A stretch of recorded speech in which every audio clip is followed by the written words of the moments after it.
maamulka gobolka Banaadir ee dawladda ku meel gaarka ah ayaa saaka soo bandhigay raashin dhacay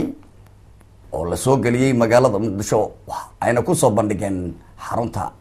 gobolka Banaadir ee magaalada Muqdisho wariye Nimca Maxamed Bashiir ayaa umuurtana eegaysa gudoomiyaha gobolka Banaadir Maxamuud Axmed Nuur Tarsan oo saxaafadda kula hadlayay magaalada Muqdisho ayaa ka warbixiyay raashinkan ay soo qabteen nooca uu yahay meesha ay ku soo qabteen iyo qaabkii ay u soo qabteen iyo waliba waxa ay yeelayaan isagoo xusay in ay baarayaan shakhsiyaadkii lahaa raashinkan dhacay oo aan gacanta lagu soo dhigin si sharciga loo horkeeno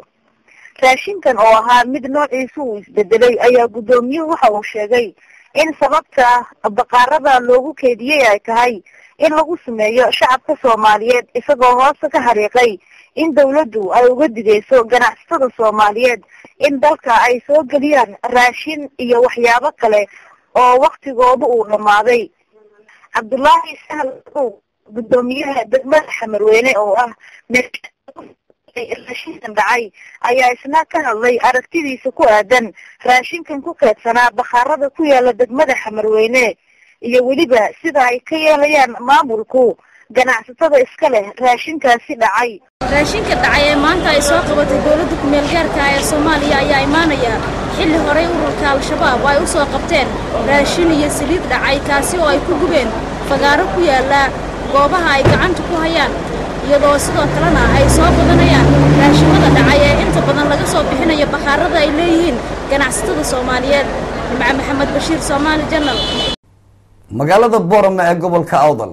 ayaa dhawaan waxa ka dhacday shaqaaqa nasiib darro ah taasoo keentay gacan ka hadal dhex maray arday dhiganaysay jaamacadda Camuud oo u dhashay gobolka Awdal iyo Salal ee Somaliland iyo arday kale oo iyagu ka soo jeeda qaybaha kale ee Soomaaliya gacan ka hadalkan ayaa sababay in lagu weeraro guryahooda ardaydii ka timid gobolada kale ee Soomaaliya umurtaas arrin ku saabsan ayaa kulan looga qabtay magaalada Boorame waxaana warka noo soo diray wariyaha iyaga gobolka Boorame gobolka Awdal iyo Salal Cabdi Fataax Axmed